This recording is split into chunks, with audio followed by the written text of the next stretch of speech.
کی ہے تو پتی پتی نے ہواؤں سے شکایت کی ہے، اور یوں لگا کہ گلستاں میں کلی کھل گئی، یوں لگا کہ گلستاں میں کلی کھل گئی جب کسی قاری قرآن نے تلاوت کی ہے، جب کسی قاری قرآن نے تلاوت کی ہے۔ ماشاءاللہ سبحان اللہ،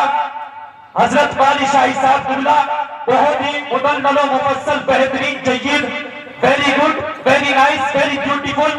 ویری سمجھ، جتنے القابات کہے جائیں وہ حضرت کی شان میں کم ہے، اس لیے کہ حضرت نے ایسی بہترین تلاوت کی ہے۔ اگر خدا کی قسم صحیح معنوں میں اگر پرندے بھی سنتے تو وہ، اگر پرندے جاتے ہوئے ہوتے تو وہ بھی حضرت کی قرات سننے پر مجبور ہو جاتے، اس لیے کہ اس پوری آسمان و زمین کے اندر جو کچھ بھی ہے وہ اللہ کا ذکر کرتی ہے۔ سبح اسم ربک الاعلی، یعنی آسمان و زمین کے اندر جو کچھ بھی ہے وہ اللہ رب العزت کا ذکر کرتی ہے۔ جب کوئی دل کے ساتھ عاجزی خاکساری کے ساتھ اللہ کے مقدس قرآن کی تلاوت کرے تو یہ چرند پرند اس کی تلاوت کیوں نہ سنے۔ حضرات محترم، اسی لیے شاعر کہتا ہے صحرا میں جنگلوں میں بیابان میں پڑھو،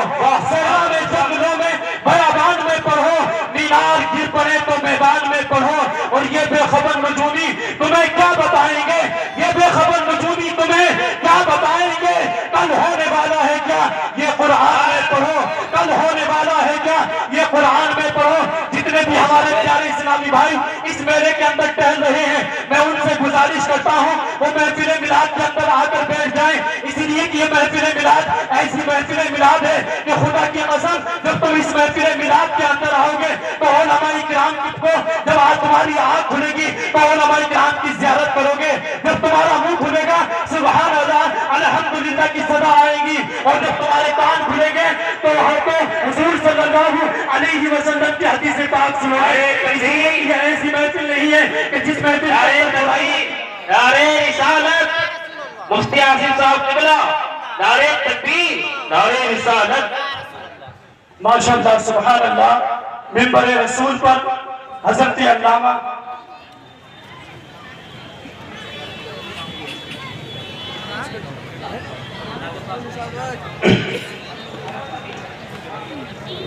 ماشاءاللہ سبحان اللہ، منبر رسول پر حضرت علامہ مفتی محمد آصف صاحب منظری قبلہ منبر رسول پر بیٹھے ہوئے ہیں۔ آپ انشاءاللہ آپ کو ایک بہترین مدلل و مفصل خطاب حضرت علامہ مفتی آصف صاحب قبلہ کا سننا ہے،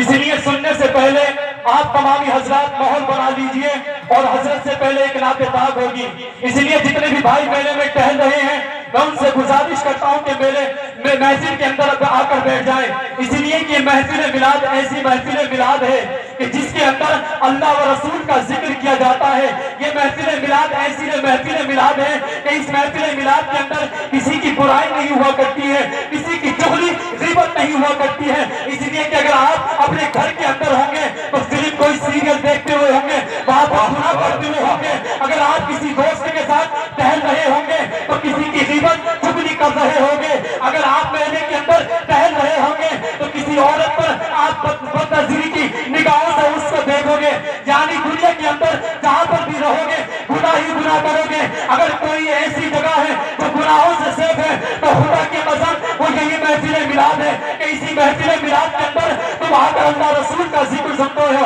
اللہ رب العزت کے احکامات کو سنتے ہو، اسی محفل میلاد کے اندر صحابہ کرام کی سیرت کو سنتے ہو، اسی محفل میلاد کے اندر اولیاء کرام نے اپنی زندگی کو کیسے گزارا ہے اس کو آ کر سنتے ہو۔ یہی محفل میلاد ہے جو تم کو بتائے گی کہ اللہ تبارک و تعالیٰ نے انسان کو کس مقصد کے لیے پیدا فرمایا ہے، یہی محفل میلاد ہے جو تم کو بتائے گی کہ حضور صلی اللہ علیہ وسلم کی شریعت کے مطابق اس طریقے سے جیا جاتا ہے۔ یہی محفل میلاد ہے کہ جہاں پر آ کر تم دین کی باتیں سنو گے، قرآن مقدس کی باتیں سنو گے، حدیث کی باتیں سنو گے، یہی محفل میلاد ہے۔ اسی محفل میلاد کے اندر علماء کرام تم سے بیان کر کے بتائیں گے کہ کبھی کسی کی غیبت نہیں کرنی چاہیے، کبھی کسی کی چغلی نہیں کرنی چاہیے، صغیرہ کبیرہ گناہوں سے بچنا چاہیے، ماں باپ کی نافرمانی نہیں کرنی چاہیے، ایک دوسرے کو ذلیل نہیں دکھانا چاہیے، علماء کرام کی غیبت نہیں کرنی چاہیے، اپنے بھائی کی اپنے بھائی کے اوپر ظلم نہیں کرنا چاہیے۔ اگر تم کو سیکھنے کے لیے ملے گا تو اس میلے سے سیکھنے کے لیے نہیں ملے گا. اگر میلے میں ملے گا تو صرف تم کو اگر میلے میں ملے گا تو تم کو بدسلوکی ملے گی, تم کو گناہوں کا اڈا ملے گا. اگر کوئی ایسی جگہ ہے کہ جہاں پر صرف تم ثواب کا کام کر سکتے ہو تو وہ یہی محفل میلاد ہے. آپ تمامی حضرات اس محفل میلاد کے اندر آ کر بیٹھ جائیں انشاءاللہ تبارک و تعالی. اسی محفل میلاد کے اندر آپ حضرت علامہ مفتی آصف صاحب قبلہ مفتی آصف صاحب قبلہ کی تقریر آپ کو سننی ہے. حضرت سے پہلے ایک بہترین مداح خیر الانام جن سے میری مراد محمد محفوظ رضا صاحب قبلہ وہ اسٹیج پر آئیں اور ہم سامعین کے قلوب و اذہان کو منور و مطمئن فرمائیں. حضرت کے آنے سے قبل صرف زوردار نعرہ لگا دیا جائے. اب میری بے ہاتھ اپنے ہاتھ اٹھائیے بلند کر کے میرے ساتھ کہیے نعرہ تکبیر, نعرہ رسالت, نعرہ فضیلت, مسلک کے اعلیٰ حضرت ان سے بھرپور شاہ, ان سے بھرپور شاہ, فیضان حضور مفتی اعظم ہند, فیضان حضور مفتی اعظم ہند, شہر جسپور, شہر جسپور, نعرہ تکبیر, نعرہ رسالت. حضرت کے آنے سے قبل ابلا کا ہوا چل چل گل گل سے چل چل گل چل چل بلبلے گلزار نبی نغمہ سنا دے, چل بلبلے گلزار نبی نغمہ سنا دے. جو رنگ نہ اترے کبھی وہ رنگ چڑھا دے, جو اپنے دیوانوں کو ہنساتے یا رلا دے, جو ناچ سنا جھوم کر کہ سب کو جھما دے.